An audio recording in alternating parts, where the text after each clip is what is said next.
Estaba hablando y creo que no se me escuchaba. Chicos, tengan todos ustedes muy buenos días. Pueden, por favor, hola Yasuri, ¿qué tal? Buenos días. ¿Cómo están, chicos? ¿Se puede visualizar la diapositiva Sí, señora o profesora. no? Gracias, Marcelo, gracias, Miyuki, gracias, Yasuri. Muchas gracias, chicos. Ya, perfecto. Entonces vamos a empezar. Vamos de una vez a empezar. Nosotros nos hemos quedado en valores éticos fundamentales, chicos. Eso quiere decir que más o menos ya tenemos una noción acerca de qué son en sí eh, los, los requisitos o los componentes que entran a tallar para que podamos hablar de los dilemas éticos. Yo te decía, en el fondo un dilema ético es un problema que se presenta dentro del ámbito moral, porque la moral implica una sociedad con un conjunto de normas, deberes y obligaciones en las cuales sus individuos van a ser juzgados, valorados, de acuerdo a cómo cumplen justamente con las normas, deberes y obligaciones de la sociedad.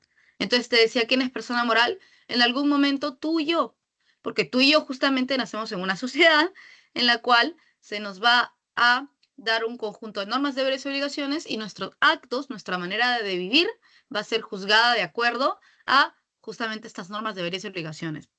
Entonces, para poder hablar de dilemas éticos, tenemos que partir desde aquí, desde la moral diaria, desde la moral nuestra, que va a ser en algún momento insuficiente, ahí está, insuficiente para poder solucionar alguna situación delicada, pero una situación importante a nivel moral. Y por eso, para hablar de dilemas éticos, teníamos que hablar de, primero, algunos aspectos de la moralidad, ¿no? ¿Por qué? Porque como habíamos visto la clase pasada, chicos, los dilemas éticos surgen en el aspecto moral, solamente que la moral no tiene buenos días, Alex. Yo vi tu saludo. Gracias. Buenos días. La moral no tiene, más allá de lo que ella haya establecido, más allá de lo que ella ha determinado, la moral no tiene todo cubierto. Entonces ahí es donde entran a tallar los dilemas éticos, precisamente en situaciones delicadas, en situaciones bastante, ¿cuál es la palabra que busco? Bastante difíciles de resolver, pero al mismo tiempo meritorias de ser resueltas. Entonces, donde la moral no tiene lo suficiente como para seguir dictando preceptos, entra a tallar la ética, ¿no? ¿Por qué? Porque la ética es crítica, la ética es reflexiva, al mismo tiempo la ética es fundamentadora y al mismo tiempo la ética es sistemática, ¿no? Por eso se dice que en el fondo la ética estudia la moral. ¿Por qué? Porque ella es disciplina filosófica y toma cualquier moral y es capaz de cuestionarla. Entonces, todo esto lo habíamos visto la clase pasada, casi toda la hora de la clase. Y habíamos visto que te dije que íbamos a recapitular rápidamente para llegar a valores éticos fundamentales. Habíamos visto cuáles eran precisamente los elementos de la persona moral, aquella que nace en una sociedad y que vive, se supone, sujeta a los preceptos que la sociedad le ha impuesto, ¿no? ¿Cuáles serán estos elementos de la persona moral que siempre va a ser el hombre? Pero ¿por qué el hombre? Yo te decía, ¿no? Siempre el hombre sale bien ganado, sale bien parado, sale muy considerado dentro de todo esquema, ¿no? Yo te decía, dentro del nociológico, el hombre es quien conoce. Dentro del axiológico, el hombre es quien juzga. Pero te había dicho que por algún motivo, ¿no? El hombre conoce porque el hombre tiene razón y sentidos. El resto de animales no tienen ambos. El hombre valora porque es el hombre el que quiere relacionarse estimativamente. Es el hombre el que encuentra una característica valiosa asociada al objeto. O sea, no es gratuito que el hombre siempre esté dentro de algún esquema que el hombre haga, el hombre esté bien posicionado, por así decirlo, tenga el rol activo, el rol decisivo. Ya, igual, cuando hablamos, chicos, de dilemas éticos y cuando hablamos de dónde parte, de dónde deben actuar estos, o sea, dentro de la moral, o cuestionando o resolviendo un aspecto moral, entonces, aquí vamos a ver que la persona moral es el hombre justamente porque tiene estas tres capacidades: conciencia, libertad y responsabilidad moral. Y yo lo habíamos visto en la clase pasada, ¿no? La conciencia implica saber qué actos son buenos y malos. A partir de cierta edad se supone que ya tenemos muy claro qué cosas, qué actos son realmente buenos y qué actos son realmente malos y todo lo que implica. Tenemos la libertad moral. Básicamente, chicos, la libertad moral lo estábamos viendo, viene a ser la capacidad de la persona de actuar de manera autónoma porque quiere realizar una acción y sin ningún tipo de coacción externa, no porque algo me obligar a realizar una u otra acción, ni porque algo me limite de realizar una y otra acción. Ahí también está la libertad. Y finalmente la responsabilidad moral, que consiste y se deriva de la conciencia y libertad moral, y consiste en lo siguiente, ¿no? Si tú realizas un determinado acto sabiendo que es bueno o que es malo, realizándolo porque lo deseas realizar, porque nada te ha obligado a realizarlo, ni nada te ha impedido realizarlo tal cual debía realizarse. Si hay alguna consecuencia que se desprende de esa acción, tú la asumes. Luego habíamos visto que la idea de una persona moral es aquella que precisamente usa su conciencia, su libertad y asume su responsabilidad en aquellos actos, en aquellas acciones que la sociedad espera de ellos, pues. De hecho, por eso se nos inculca un sistema de valores, porque confiando en que tenemos conciencia, libertad y responsabilidad moral, vamos a saber optar por aquella acción que va acorde con lo que la sociedad espera de nosotros, pues chicos. Entonces, esto no siempre ocurre. Y ahí es donde entra a tallar yo les llamaba, ¿no? Las desviaciones o las variaciones, por así decirlo, de la persona moral, que es la persona amoral y la persona inmoral. Y justamente te lo había resumido la clase pasada de la siguiente manera, ¿no? La persona amoral es aquella persona que no posee las características de la persona moral y por ende no puede ser responsable de sus actos. Y aquí es importante, no es que no las quiera poseer, es que no tiene la capacidad, alguna de las capacidades. Es ajeno a su voluntad que carezca de estas capacidades, bien sea de la conciencia o bien sea de la libertad. En cambio, la persona inmoral es aquella que sí posee las capacidades de las cuales se desprende la responsabilidad. O sea, sí tiene conciencia y libertad. Lo que ocurre es que, teniendo conciencia y libertad, no opta por realizar aquello que es moralmente deseable, aquello que está moralmente prescrito como bueno. Entonces, elige transgredir la persona inmoral todo aquello que la sociedad le ha establecido como adecuado, como bueno, elige hacerlo lo malo, lo incorrecto, y esta sí puede ser responsabilizada de sus actos, ¿no? Porque tiene conciencia y libertad de las cuales se desprende la responsabilidad moral. Otra cosa es que no le importa. Justamente como ejemplo de persona amoral, chicos, habíamos visto, por ejemplo, los niños. El ejemplo de aquí de la imagen es un conjunto de niños que qué clase de pintura habrán puesto en todo el baño, pero nada, pues uno se puede enojar con ellos, pero no le puede hacer nada más. No, no van a ir a la cárcel por esto. Ni siquiera puede haber una sanción desproporcionada, ¿no? Porque por su propio desarrollo, su propio estadio del desarrollo humano, los niños no han desarrollado la capacidad para distinguir o discernir entre un acto bueno y un acto malo. Está. Ahora, no tienen precisamente conciencia. Te había dado un caso de libertad, ¿no? Te había dado el caso de que si a ti en algún momento te obligan amenazándote con un arma de fuego a que tú transportes una sustancia en una maleta, ya, si tú logras realmente demostrarle a la policía que te están amenazando de muerte a ti o a algún familiar, no vas a la cárcel. ¿Por qué realmente? Porque para que tú tengas responsabilidad tienes que tener conciencia. Bueno, en este caso, tú a cierta edad ya sabes que es malo llevar una maleta con contenido posiblemente ilícito de un país a otro, de un territorio a otro, pero lo que no tenías en este caso era libertad, ¿no? Si me están amenazando, si yo para realizar este acto tengo que ser amenazado, entonces no estoy actuando de manera autónoma. En este caso, no actúa de manera autónoma al que amenazando la vida suya o de otros familiares realiza una acción. Entonces ahí sería, en ese instante se estaría actuando como una persona amoral. Y en el caso de la persona inmoral, te había dado el ejemplo, no me acuerdo si del hombre de 40 años que esclaviza niños o si del adulto de 40, de 30 y tantos años que roba con arma de fuego, ¿no? Ambos casos en realidad son personas inmorales. ¿Por qué? Porque salvo que entren a tallar otros factores difícilmente, como por ejemplo que a ellas mismas las estén coaccionando, ellas mismas las estén amenazando, lo que es poco probable, ¿sabes por qué? Porque aquí se obtienen un beneficio, pues. Una persona no esclaviza a niños por las puras, chicos.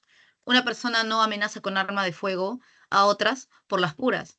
O sea, en este caso, no podría haber coacción, difícilmente puede haber coacción. O sea, la persona va a actuar con libertad. ¿Por qué? Porque es algo que le conviene o es algo que la beneficia. Lo que pasa es que su conciencia no es lo suficientemente, no pesa lo suficiente al momento de tomar decisión, pero tiene conciencia. Sabe que es malo realizar este acto, contrariamente a trabajar o ganarse el dinero por propia cuenta de alguna otra manera, ¿no? Eh, entonces, no le hace caso a su conciencia y no le hace caso a su libertad, porque nadie le está obligando, es un acto que le conviene. Lo que pasa es que no le importa, ¿no? A una persona, a un adulto que esclaviza niños, o un adulto que amenaza con arma de fuego, ¿no? Entonces, en este caso hablamos de personas inmorales, porque a cierta edad tú ya sabes lo que está bien y lo que está mal, y mm, como es algo que mayormente conviene, es algo que no se obliga, porque no siempre la necesidad o la urgencia obliga, chicos. Hay una diferencia aquí. Entonces, decide una persona de esta edad, al esclavizar niños o al amenazar con arma de fuego, transgredir la norma moral. Está prohibido en la mayoría mm, de civilizaciones más o menos avanzadas, esclavizar niños o amenazar con arma de fuego a alguien por algún objeto. De plano robar, ¿no? Robar es una de las eh, uno de los crímenes, de las faltas morales que más se ha, por así decirlo, reprochado, que más se ha rechazado a lo largo de la historia. Bueno, se le puede achacar a esta persona responsabilidad sobre sus actos. También habíamos visto, chicos, para acabar con esta recapitulación, los tipos de normas, pues. Existe una norma que nace con la agrupación de cualquier conjunto de seres humanos, medio redundante esto, mientras un grupo de seres humanos, que esto ya habíamos visto que es algo que hacemos por necesidad y también para desarrollarnos adecuadamente. ¿Por qué por necesidad? Porque más personas brindan una mayor seguridad a ellas mismas que un grupito de personas. O sea, y muchas más que dos personas, y muchas más que ninguna persona, ¿no? Entonces yo te di el ejemplo de que a cierta edad podemos decir, no necesitamos de la sociedad.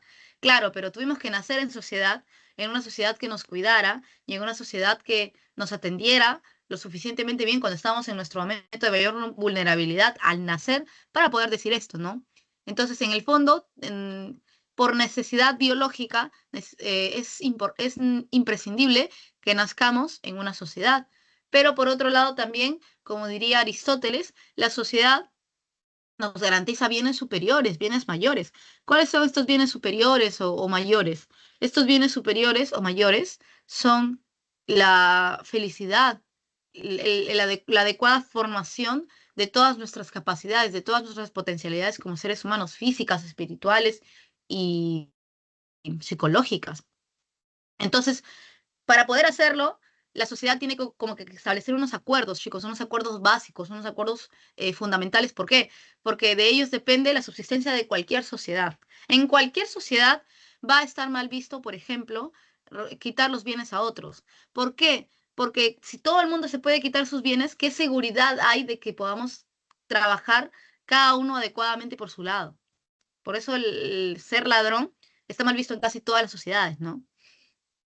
En toda sociedad va a estar mal visto que no se proteja, por ejemplo, a los niños. O sea, a los niños muy infantes es demasiado instintivo protegerlos. Incluso aunque hayan sociedades en las que se les haga realizar tareas, se les haga trabajar, que es algo que hoy en día se sabe que no fomenta necesariamente un trabajo muy extenuante, no fomenta necesariamente el adecuado desarrollo del infante ya. Pero igual, aunque se les haga trabajar de cierta manera, igual hay sociedades que lo hacen, que no es que lo mandan a estudiar, no hay sociedades que mandan a los niños ya a prepararse para ser adultos desde muy pequeños. En la antigüedad se hacía en casi todos los lugares del planeta ya, pero está mal visto maltratarlos hasta cierto nivel, no es considerado antinatura. ¿Por qué? Porque los niños son justamente el sustento a futuro de la sociedad. Entonces, toda sociedad tiene como que comunes, ¿no? Sí, y va a variar esto, pero ¿qué es lo que trato de decirte? Que con toda sociedad surge la norma moral. Estoy hablándote de la norma moral. En cambio, cuando la sociedad se formaliza y cuando la sociedad establece que puede contar con los medios suficientes como para ya no hacer que sus tratos dependan simplemente de la conciencia de cada persona, sino de la conciencia interiorizada de cada persona, que cada persona haya llegado a entender lo que la sociedad quería hacerle entender, sino que más allá de la conciencia moral de cada persona moral, se pueden establecer un conjunto de mecanismos efectivos para hacer cumplir la norma. Esta pasa a ser norma jurídica.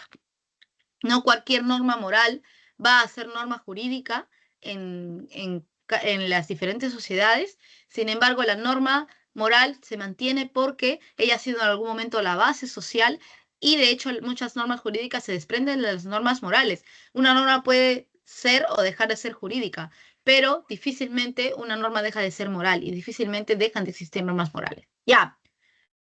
Entonces las normas morales dependen de la sociedad, las normas jurídicas dependen del que la sociedad se formalice, el Estado. ¿Por qué? Porque a diferencia de la norma moral que solamente se cumple por convicción, por una obligación interna, la norma jurídica se va a cumplir por coacción u una obligación externa, ¿no? Y esta va a tener mecanismos fácticos, mecanismos reales para hacer cumplirse, para que se cumpla, ¿no? Una norma jurídica se cumple porque hay una ley detrás, porque hay una policía o una fuerza del orden detrás, porque hay agentes que la presentan a la sociedad, por ejemplo, fiscales, ¿no? Porque hay un castigo efectivo, y esta es otra diferencia entre la norma moral y jurídica, chicos. La norma moral, como solo depende de que su cumplimiento solo depende de una convicción propia, entonces, si tú incumples una norma moral, va a haber una sanción de tipo subjetiva. O sea, puedes tener remordimiento, puedes sentir culpa. A nivel social, a lo mucho, algún tipo de reproche implícito, ¿no? Pero nada más. Y te ponía como ejemplo en norma moral, para ver esto, ser infiel, ¿no? Ser infiel a tu novia, incumple la norma moral. Está mal visto que para la sociedad ser infiel es un acto que se considera indeseable, reprochable, malo, pero lo cumples al fin y al cabo por una coacción, por una convicción interna, por una obligación interna, porque tienes la convicción de que eso que te han enseñado, pues es algo que tiene sentido y que se debe cumplir, ¿no? Por ende, si lo incumples, no te vas a ir a la cárcel, no vas a tener una multa, una papeleta, pero si tienes algo de conciencia, en algún momento vas a decir, bueno, creo que si no fue la mejor manera de actuar, ¿qué pasaría si me lo hicieran a mí, no? En cambio, la norma jurídica, un ejemplo de norma jurídica vendría a ser pasarte una luz roja, privar de la vida a alguien, evadir impuestos. ¿Por qué? Porque estas las ha dado su garantía de que se va a cumplir el Estado. Entonces el Estado ya tiene una fuerza, ya tiene un orden, ya tiene mecanismos que si tú no las quieres cumplir, porque estas no dependen en realidad de la convicción o de la obligación interna, va a haber una sanción que te va a venir de fuera, una sanción objetiva. Allá, te pasaste la luz roja para el conductor. Aquí tienes tu papeleta, ¿no? Ah, evadiste impuestos al Estado. Aquí tienes tu multa. Más allá de lo que tenías que pagar, ahora vas a pagar un porcentaje de la UIT, ¿no? Este porcentaje se reduce mientras más grande y poderosa sea la empresa. Y finalmente, en el caso de privar de la vida a alguien, pues si le privas de la vida a alguien, va a haber en este caso cárcel, ¿no? Esto ya no va a depender de ti, va a venir de fuera. El Estado garantiza la norma jurídica. Ya, ahora sí, chicos, vamos a recordar en dónde nos habíamos quedado la vez pasada, ¿no? Valores éticos fundamentales. Yo te había explicado, te había dado una breve introducción de qué son los valores éticos fundamentales, ¿no? Te había dicho que los valores éticos fundamentales podemos entenderlos como aquellos principios, por eso son valores, son principios del accionar humano. ¿Por qué éticos? ¿Por qué no morales? Porque la ética, a diferencia de la moral, es reflexiva, es crítica, pero al mismo tiempo es fundamentadora. Lo que la ética establece va más allá de toda norma moral. Lo que la ética, por ejemplo, kantiana estableció con el imperativo categórico, es algo que no puede ser, no ha surgido de una moral peruana, de una moral estadounidense, ni siquiera de una moral alemana, ni siquiera puede simplemente decir que es propio nada más la moral, no sé, japonesa. O sea, cuando yo te hablo de ética, te hablo de un conjunto de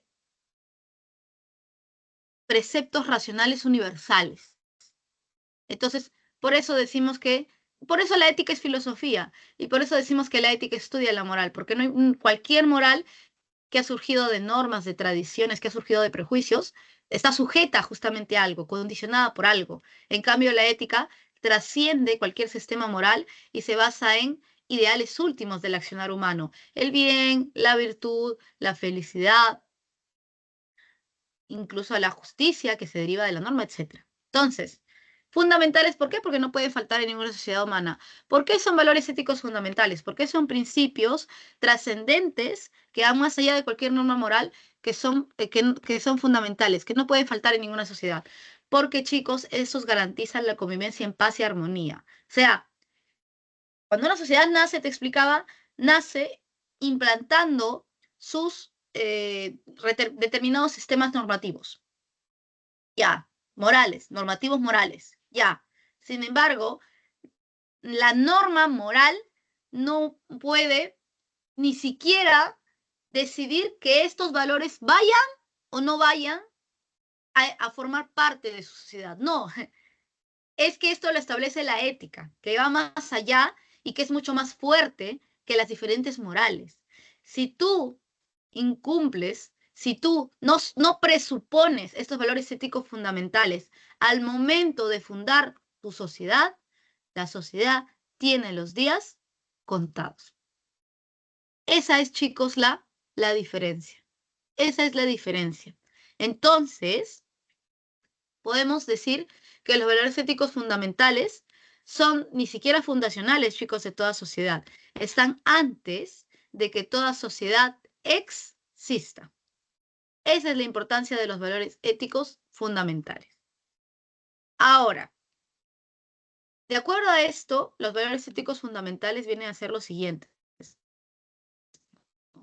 Los valores éticos fundamentales son la dignidad, la igualdad, la justicia, la libertad y la solidaridad. ¿En qué consiste la dignidad? ¿Te acuerdas de Kant, del imperativo hipotético y categórico? El imperativo hipotético, chicos, es este clásico mandato a actuar, a realizar una acción, pero no por esa acción, sino por qué quieres conseguir con esa acción. Entonces, mira, esta soy yo, esta es la acción que yo quiero realizar y este no es el fin que yo persigo. El fin que yo persigo está detrás de la acción. Hija, ordena tu cuarto para que no te castiguemos. Hija, ayuda a tu hermano para que él te tenga gratitud y más adelante cuando lo necesites te ayude. Hija, sé primer puesto para que te demos la play. Entonces, Kant hablaba justamente de que así es el clásico imperativo hipotético, ¿no? Te sugiere, te recomienda, por eso es imperativo, es porque es algo que se manda a hacer. ¿Pero por qué? Hipotéticamente, si tú quieres algo, alguna cosa, la acción es la que se recomienda para lograr esa cosa. Entonces podrías lograr esa misma cosa mediante otra acción. Por ende, las acciones no son algo que simplemente se realice por convicción, sino que es algo que se realiza por algún tipo de conveniencia. Yo quiero lograr el fin es alguna otra cosa ajena a la acción y eso para mí es lo importante. La acción en sí misma no es valiosa. Y ese es el imperativo, el imperativo hipotético, el clásico, ¿no? Que condiciona la acción. Y Kant dice, no, no, no, no, no. Si esta soy yo, aquí está la acción que yo debo realizar. ¿Qué está detrás? Nada. Nada, absolutamente nada. La acción pasa de ser un medio a ser un fin. La acción, lo que se debe hacer, es lo único que se debe hacer. No hay nada que lo condicione. Entonces, ¿por qué debo limpiar mi cuarto? Porque es mi obligación, porque es mi cuarto. ¿Por qué debo sacar buenas notas? Porque es mi obligación. Como es limpiar mi cuarto porque es mi obligación como ser humano tener mi espacio limpio. Eh, Sacar buenas notas porque es mi obligación como estudiante de sacar buenas notas. Ayudar a mi hermano porque es mi obligación como hermana ayudarle a mi hermano. Punto. Entonces, no hay nada más allá de la acción misma. Y de esto, de acuerdo de este imperativo categórico, ¿por qué? Porque te manda y obliga sin condición, se desprendían, precisamente, chicos, dos formulaciones, como dos mandamientos, te lo decía yo para que lo entiendas. ¿Cuáles eran, te acuerdas? La de la ley universal y la de la dignidad humana. ¿En qué consiste, chicos, la primera formación? La formación de la ley universal. Realiza cada acto, entre paréntesis, Kant habría dicho, haz lo que quieras, realiza cada acto, pero considerando que ese se debería volver ley universal, es decir, que todos los demás hombres podrían realizarlo. Entonces yo te doy el ejemplo de que si tú tenías una enamorada, un día ibas a una fiesta y te encontrabas con tu ex enamorada o ex enamorado, decidías coquetearle solo por esta vez, entre comillas. O sea, una vez nomás le voy a coquetear. Ya, aquí Kant entraría con la ley universal y le diría, perfecto, tú eres libre de realizar cualquier acto que querías. Ahora, pregunta, esto que se va a convertir en una ley universal, tú tendrías que aceptarlo para todas y todas las, para todas enamoradas y enamorados futuros, también podrían hacer y decir lo mismo. ¿Seguirías realizando este acto? Es la pregunta, ¿no? Que se desprende. Entonces, esta era la ley universal. Y la otra, que es la que nos atañe ahorita, es la de la dignidad humana. Chicos, la dignidad humana, que es la segunda formulación del imperativo categórico kantiano, decía lo siguiente. Trata al hombre como un fin en sí mismo y nunca como un medio. Y justamente yo te he dado el ejemplo de cuándo es tratar a alguien como un fin en sí mismo y cuándo es tratarlo como un medio, pues. Yo, cuando estoy ante una persona, tengo dos opciones, diría Kant. Que esta persona sea lo último que yo persiga, que todo lo demás solamente esté al servicio de esta persona, o tengo la opción de poner algo más importante como una finalidad y esta persona usarla como un medio. Ya, esto, usar a la persona como un medio, es algo que violenta o que no respeta, que rompe con el concepto de dignidad humana. Profesora, ¿cómo es esto exactamente de la dignidad humana, no? ¿Cómo es esto de ver a un hombre como un fin y no como un medio? Miren esta tijera, chicos, que por cierto, tenía una tijera de cortar cabello en mi cuarto. Ya. Esta tijera que yo tengo en mi mano, ¿por qué la tengo aquí? En realidad la tengo aquí porque corta, porque me sirve para cortar. Esta tijera no es un fin para mí. Esta tijera es un medio, chicos. ¿Por qué es un medio? Porque yo no tengo la tijera porque la valore, porque la considere que tiene un respeto máximo, que tiene un valor asociado a ella. No. Esta tijera yo la tengo porque corta. Corta cosas. Puedo cortar cosas con esta tijera. ¿Cuál es el fin al yo tener esta tijera? Cortar cosas. Ese es el real fin. Entonces, el día que esta tijera, chicos, deje de cortar, yo la puedo botar a la basura y puedo reemplazarla por otra. Claro, gracias Yasuri. Yasuri ya entendió. Claro, esto que yo hago con la tijera, yo no lo puedo hacer con un ser humano. Yo no puedo tener un ser humano ante mí y decir, claro, Gerson, por ejemplo, yo no puedo, ¿se acuerdan del ejemplo que les daba, no? Yo no puedo decir que estoy con un chico porque me da cosas, porque me da dinero. Si yo estoy con alguien, como bien dice Gerson, por ejemplo, pongo al dinero como el fin de mi vida y solo estoy con una persona, precisamente porque por medio de esta persona yo puedo obtener dinero, esa persona no la estoy tratando como un fin en sí mismo. El fin que yo tengo es el dinero, el medio es la persona. Te había dado otro ejemplo, ¿no? Para el otro caso. Imagínate que decidimos hacer una marcha porque hay algo de la sociedad que no nos gusta. Aquí el fin, chicos, no sería la marcha. El fin sería que como seres humanos, al tener un valor intrínseco y al ser dignos de un respeto máximo, las leyes tienen que favorecernos a nosotros. Entonces, si yo hago una marcha, va a ser porque yo como ser humano merezco algo y lo exijo mediante una protesta pacífica, una marcha. Pregunta, ¿qué pasa si uno de los miembros de la protesta está dispuesto a que muera gente con tal de que la ley sea cambiada o se establezca una nueva ley. Aquí se estaría sacrificando al ser humano por conseguir una ley. Y si el sentido de pedir la ley, o sea, la ley era un medio para asegurar el bienestar del hombre, ¿cómo yo voy a sacrificar a una persona por la ley? Porque esta ley se cumpla. La persona, el ser humano, debe ser lo último que se aspire. Cada ley, cada acto, cada institución, cada accionar, cualquier cosa debe de tener por fin último al ser humano. Y a esto, chicos, es a lo que nos referíamos con dignidad. La dignidad es hacer a la manera kantiana, si quieres, porque ya la conocemos, del hombre un fin en sí mismo y nunca considerarlo un medio o un instrumento. ¿Qué quiere decir un fin en sí mismo? El hombre, chicos, solamente por ser hombre nosotros, merecemos un respeto máximo.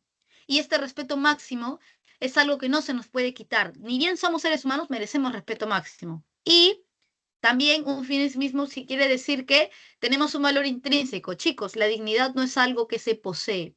No es que yo tenga dignidad. No, yo soy, es una identidad. Yo soy digno. Eso quiere decir la dignidad. La dignidad no es renunciable. Ninguno de los valores éticos, chicos, son renunciables. El segundo, el valor ético fundamental, el valor de la igualdad. Y aquí, chicos, presten atención porque hay una diferencia entre la igualdad y la justicia. Chicos, la igualdad, a diferencia de la justicia, es un valor que debe de existir idealmente, preferentemente, y hay que procurar que siempre exista, siempre. En cualquier situación, en cualquier condición, en cualquier contexto, debe de haber igualdad. En cambio, la justicia solo se exige en una situación. La justicia solo entra a tallar una vez. ¿Cuándo? Cuando la sociedad tiene que repartir algo importante, que ahorita lo vamos a ver.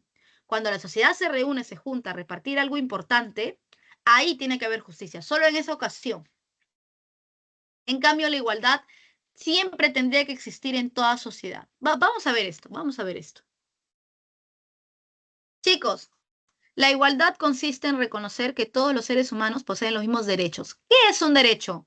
Yo entiendo un derecho como una facultad. Imagínate que tú quieres agarrar un juguete de tu mesita, pero tú tienes cierto tamaño y no puedes agarrar el juguete de esa mesita.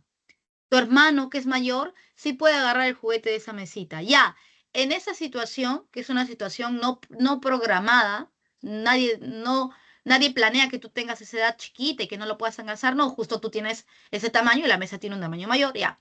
En esa ocasión, no hay la misma facultad, ambos no tienen la misma facilidad para agarrar el juguetito. Ya, ese ejemplo que yo te acabo de dar, en el cual algunos por su tamaño pueden agarrar fácilmente el juguete y otros por su tamaño no pueden agarrar el juguete, o sea, los dos no tienen las mismas facultades, no se debe dar en la sociedad. En la sociedad, chicos, hablamos de igualdad de derechos cuando si hay algo que se puede hacer, si hay algo para lo cual se supone existe la facultad de poder hacerlo, todos, absolutamente todos, lo pueden hacer. Ahí hablamos, chicos, de igualdad. Si hay una cosa que se permite en sociedad, para unos tiene que ser permitida para todos. Entonces, con la igualdad se aplica sin excepción. Te voy a dar un ejemplo. Imagínate que un grupo humano encuentra un territorio y decide armar su sociedad ahí. Obviamente surge la norma moral, ¿no? Obviamente surge un determinado conjunto de normas, deberes y obligaciones. Imagínate que se han acentuado este conjunto de personas al lado de un río y por un lugar donde, en medio de un río y en medio de una llanera, de una pradera. Buen lugar. Tienen peces a un lado y tienen animales de pasto por otro.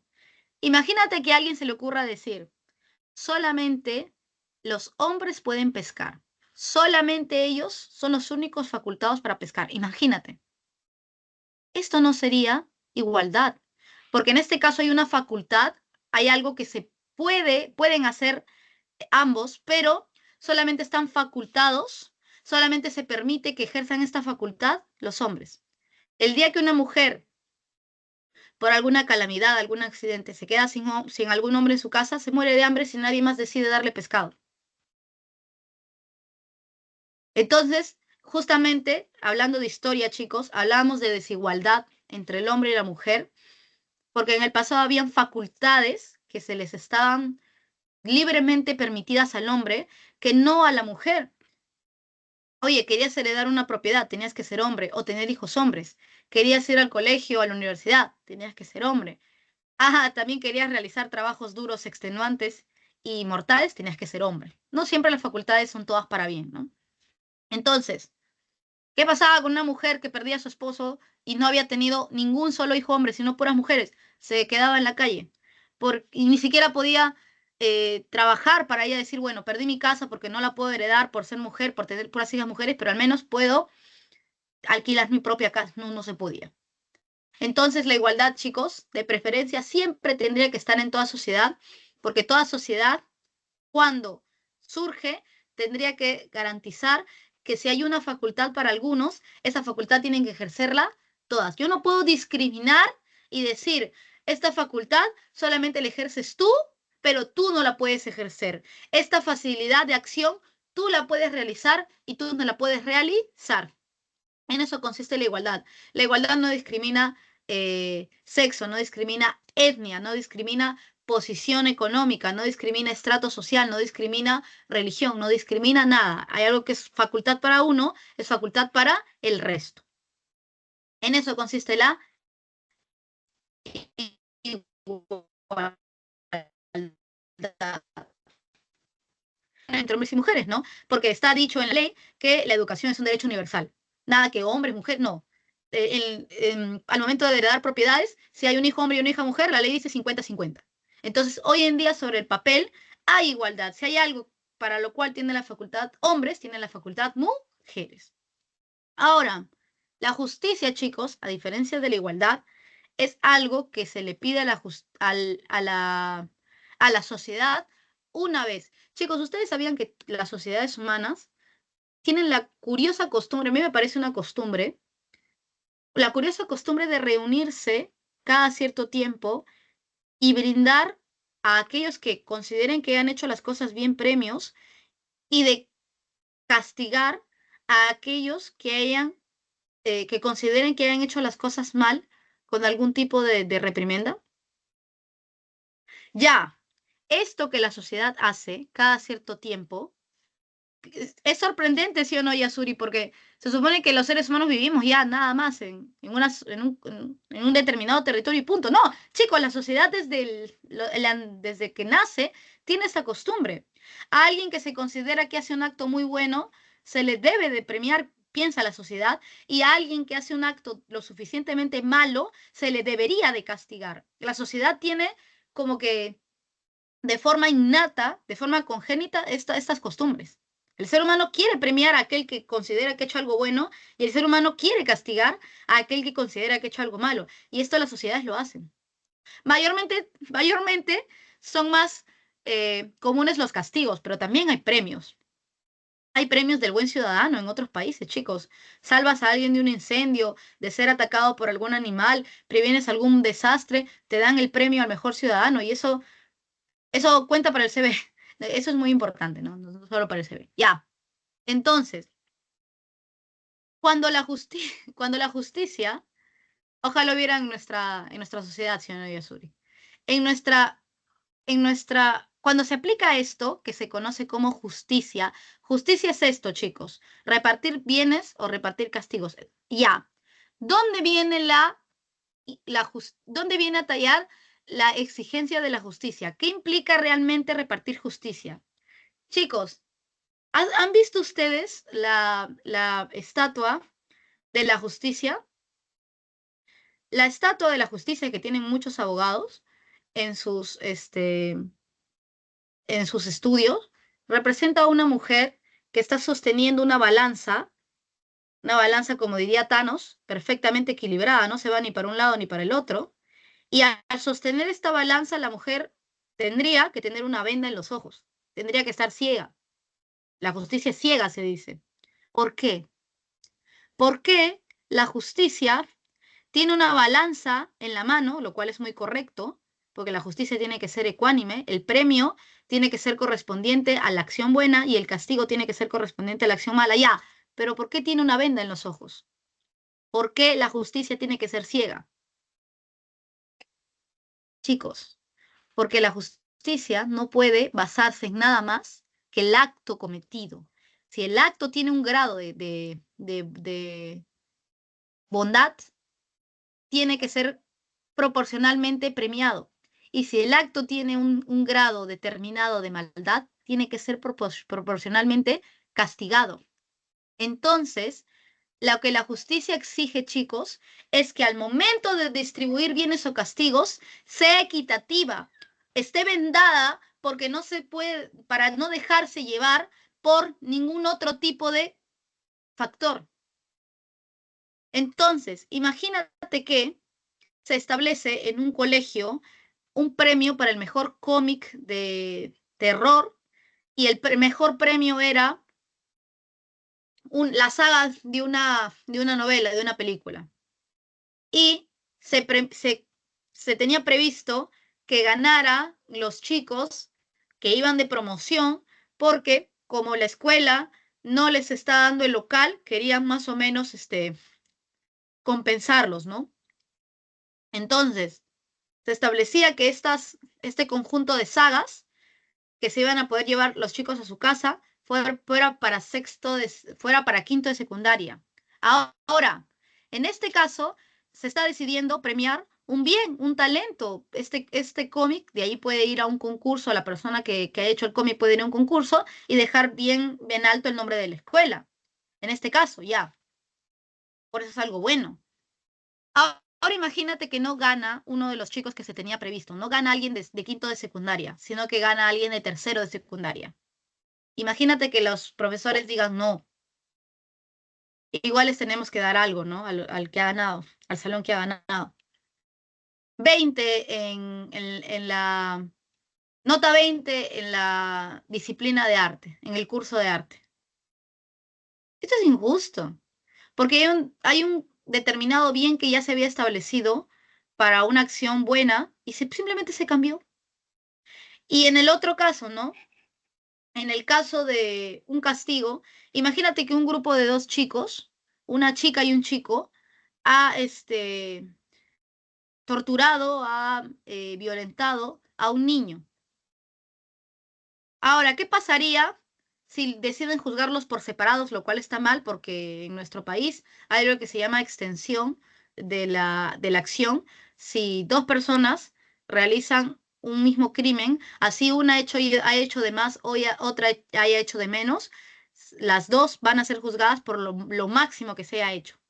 Entonces, chicos, si alguien les dice, tú conduce nomás y yo realizo este mal acto, y tú piensas, no, pues como yo solamente he conducido, a mí solamente me van a dar la pena por conducir. No, en nuestro país, si la otra persona llega a asesinar a alguien, a ti también te van a juzgar por asesinato. Extensión de la acción, extensión de la pena. Entonces, no, no. Ya, pero deciden juzgarlos por separados y a la chica le dan lo que se tenía previsto, ¿no? Por lastimar a un niño de 25 a 50 años de cárcel, ella se le da 40, porque era algo muy grave.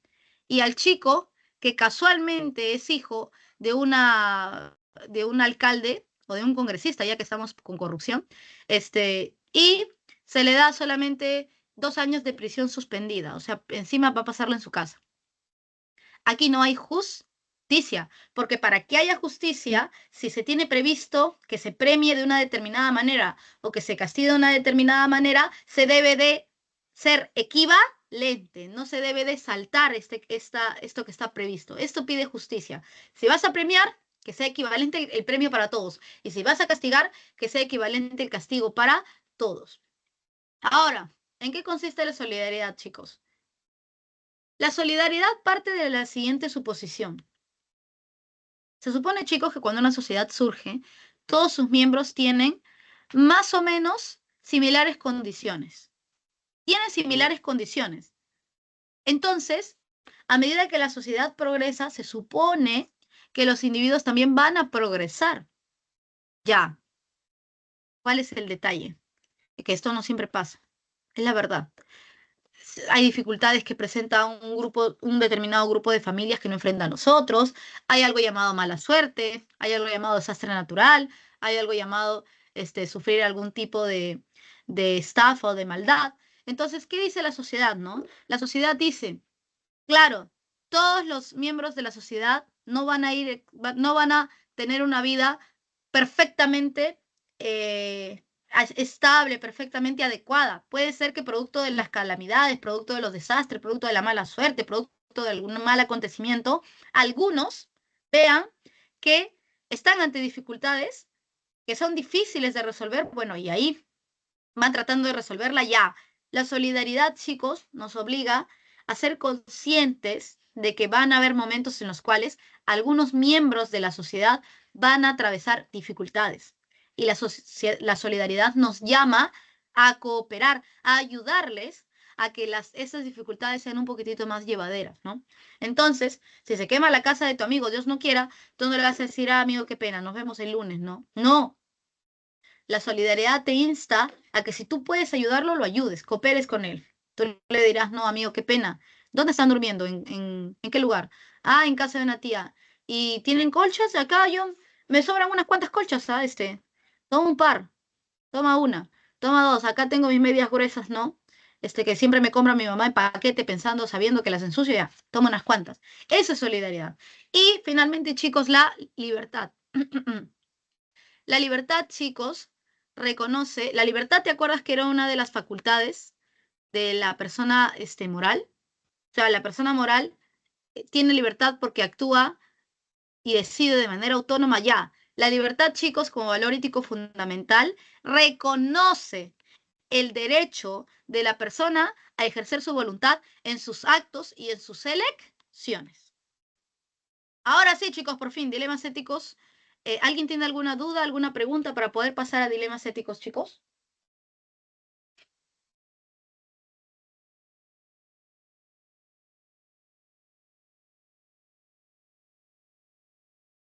Gracias, Marcelo. Gracias, Miyuki. Todo ha quedado claro. Chicos, si tienen alguna duda, me avisan. Gracias, Yasuri. Ya, a lo que veníamos. Chicos, primero tendríamos que empezar a definir qué cosas son los dilemas éticos, ¿no? Para ver algunos. Los dilemas éticos, chicos, yo los entiendo como un cuentito bien problemático. Para mí así es un dilema ético y te puede ayudar un poco. ¿Por qué? ¿Qué es un cuento? Un cuento como una novela, como una historieta, como un mm, como un microrelato, es una narración. Un dilema ético, chicos, es una narración. Te cuenta algo, te dice algo, te narra una situación. Ya, un dilema ético, chicos, es una narración breve. ¿Qué quiere decir que sea narración breve? Que no te va a contar de más ni de menos, va a ser lo suficientemente concisa. ¿Pero de qué? Es una narración breve, te lo estoy escribiendo acá, de una situación posible. ¿Qué quiere decir posible? Que puede ocurrir en mayor o menor grado. Acá vamos a ver que hay algunos dilemas éticos que son muy probables y otros que son poco probables, que tienes que tener mala suerte para que te ocurran. Ya, pero de una o de otra manera, en mayor o menor medida es posible, ya.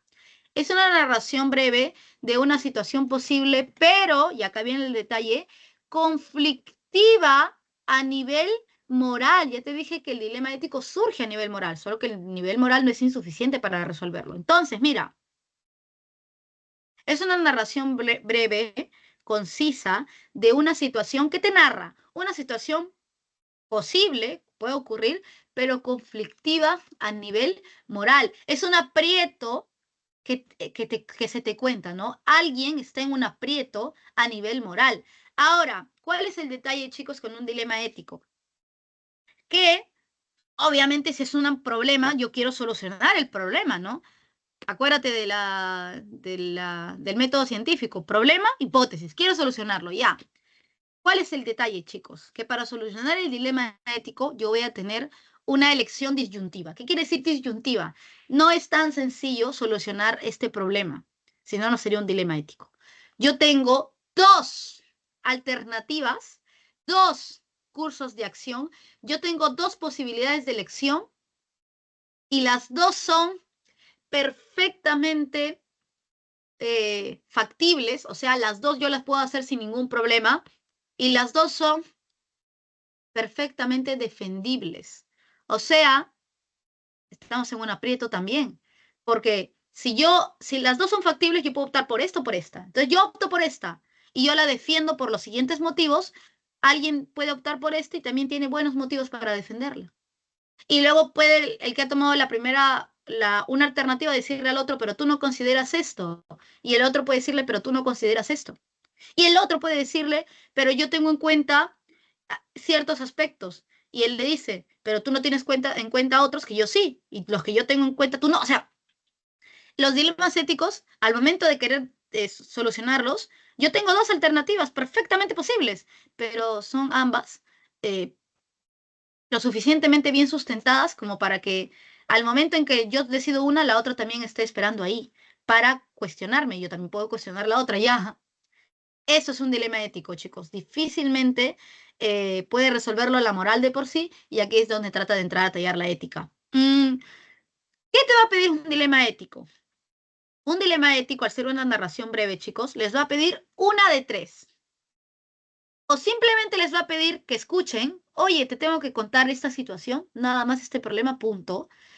Te puede pedir que tú brindes una solución después de haber escuchado la situación problemática, o si no te pide que simplemente escuches, si no te pide que brindes la solución, te pide que analices la solución que el personaje de la narración ha optado por realizar.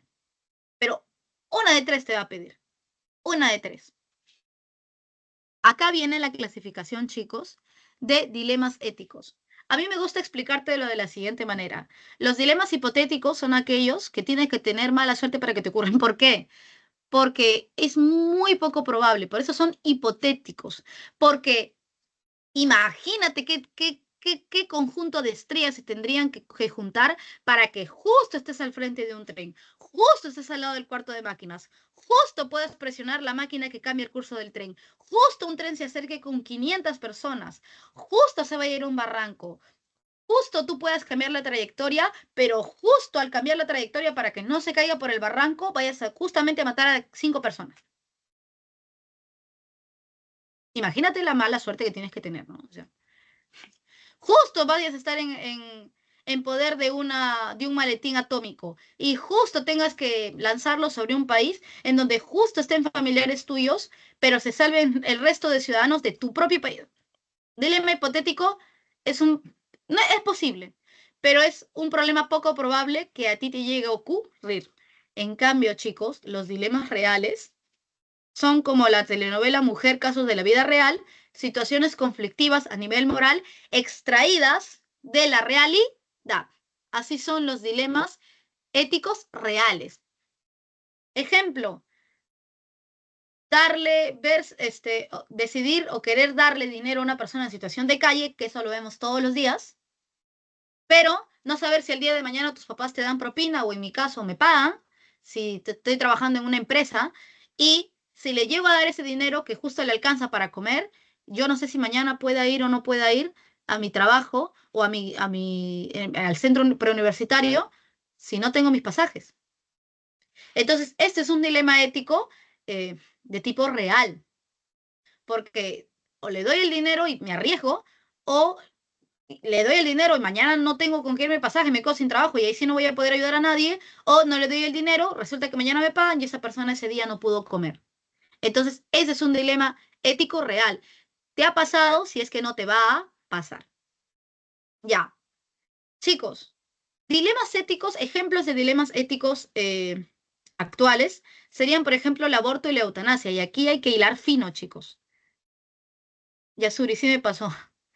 Seguramente, ahorita a mí me ocurrió que le di a una persona que me dijo que necesitaba para comer dinero y no tenía para mi pasaje. Felizmente tengo Yape, ¿no? Y hoy en día varios carros aceptan Yape, pero mire, imagínate si no aceptaban Yape.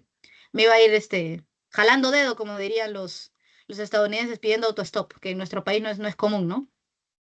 Sí pasa, Yasuri, pasa muy seguido. ¿Sí o no, Miyuki? Pasa. Muy seguido. Ya, el aborto inducido, chicos, no es, hay que hilar fino. Existen dos tipos de abortos que se pueden presentar en el momento de la gestación, ¿no? El aborto espontáneo y el aborto inducido. Entonces, no cualquier aborto es un aborto programado, no es un aborto intencionado. El aborto el espontáneo puede surgir por diferentes factores. El aborto inducido se define precisamente como la interrupción intencional del embarazo. O sea, yo quiero que el embarazo se interrumpa, quiero que el embarazo culmine. Ahora, ¿qué es lo que está en juego aquí? Por eso es un dilema ético. Está en juego la vida del ser humano, ¿no? Y aquí, como buen dilema ético que tiene dos posibilidades de elección disyuntivas, o sea, la una o la otra, y ambas son factibles, aquí tenemos dos opciones respecto al aborto inducido, a favor o en contra. Vamos a empezar por aquellos que están en contra, porque los que están a favor los critican, ¿no? Los que están en contra, por ejemplo, acá tenemos a Robert Spiman, dicen lo siguiente, y utilizan el siguiente razonamiento, chicos, miren, los que están en contra del aborto, dicen, un feto es una persona humana. Asesinar a una persona humana es malo, es malvado. Conclusión, asesinar a un feto humano es malvado. Aquí hay una correlación lógica, por así decirlo. Hay una consecuencia lógica. Si es malo asesinar a una persona inocente y un feto humano es una persona inocente, es malo asesinar a un feto humano. Ya, estos dicen los que están en contra. Peter Singer, que lo menciono como curiosidad porque él fue el gran precursor, llevó al boom la ética animal. Hoy en día se habla de ética animal y sintiencia animal y de derechos de los animales gracias a Peter Singer. Te lo menciono como curiosidad. Él está a favor del aborto. Pero ¿qué es lo que dice? Peter Singer dice su razonamiento es erróneo. ¿Cómo que el feto ya es persona? Yo recuerdo, dicen los que están a favor del aborto, acá está este esquema, yo recuerdo que persona es aquella que tiene deberes y derechos. Conciencia, libertad y responsabilidad moral que implican deberes y también implican derechos o obligaciones. Aquí solamente las realiza la persona moral, alguien que tiene conciencia, libertad y por ende responsabilidad. El feto aún no es persona, porque no ha desarrollado su conciencia, no actúa con libertad y tampoco tiene ningún tipo de responsabilidad moral. Por ende, el feto no puede tomar decisiones. Es más, hasta las 4 o 5 semanas de vida, dicen ellos, un feto todavía no ha desarrollado el sistema nervioso central, no siente dolor, no tiene sintiencia y no sabe que existe. Por ende, aquellos que sí son personas son los padres. Ellos pueden tomar la decisión y mayormente la decisión la termina tomando curiosamente solo la madre, la que se la puede culpar, pero claro, ¿cómo no se la va a culpar a ella si el hombre no está ahí para exigir que el feto nazca y que él vaya a asumir la responsabilidad independientemente de que la madre no quiera? Pero eso ya hay que dejarlo de la más política. Entonces, aquellos que están precisamente a favor del aborto consideran que el feto es ser humano. O sea, biológicamente es un ser humano como nosotros, pero todavía no ha desarrollado las condiciones para poder decir que es persona. Personas son los padres y por ende ellos deciden. Y la eutanasia, chicos, igual. La eutanasia no es tan simple como un asesinato porque estoy aburrido.